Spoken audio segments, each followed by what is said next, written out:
Boa tarde, meus amigos, tudo bem com vocês? Aqui nós temos sal de cozinha, né, tão utilizado no nosso cotidiano para temperar os alimentos, a salada. Mas vocês sabem como que chama o nome químico do sal de cozinha? Vamos lá, vamos interagir, vamos trocar ideias, vivências, experiências e utilizar os conhecimentos para resolver problemas do nosso cotidiano.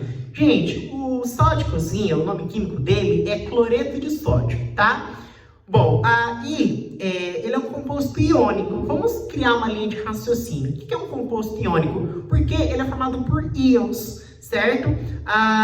E quem são esses íons que formam o cloreto de sódio? O Na+, e o Cl-. Só que, professor, eu não sei o que é um íon. O que é um íon? Bom, um íon, gente, é uma espécie eletricamente carregada, quer seja positivamente, quer seja negativamente. Professor, continuei na mesma. Como assim uma espécie eletricamente carregada? Explico melhor. É que assim, o átomo, gente, ele pode perder elétrons ou não, ou ele pode ganhar elétrons. Por exemplo, os metais, eles apresentam uma forte tendência em doar os seus elétrons, perder os seus elétrons. Lembre-se de que o elétron é a partícula negativa, certo? Tudo bem? Então, quando o metal, por exemplo, ele perde os seus elétrons, ele se transforma em um cátion, assumindo uma carga positiva, tá? Enquanto que a espécie que recebe o elétron, são os ametais, por exemplo, os que apresentam essa forte tendência. E aí, nesse caso, eu tenho os ânions, tá? Mas eu não quero que vocês fiquem apegados aos nomes. É importante que nós saibamos, né, esse conhecimento sistematizado,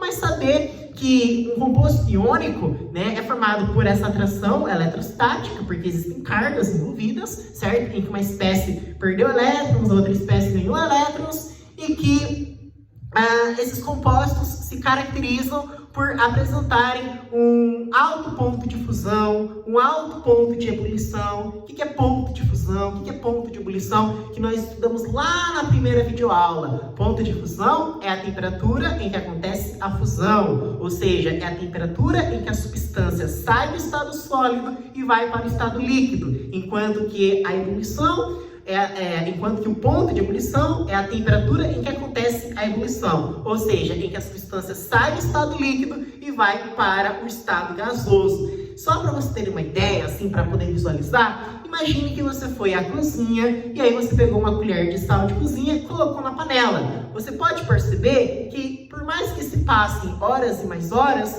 vai continuar o sal ali, tal como ele é. Por quê? Porque ele apresenta altos pontos de fusão e ebulição. Agora, o açúcar, por exemplo, se você colocar ali, daqui a pouco vira caramelo, né? Então, uma das características dos compostos iônicos é esses altos pontos que nós acabamos de ressaltar, certo?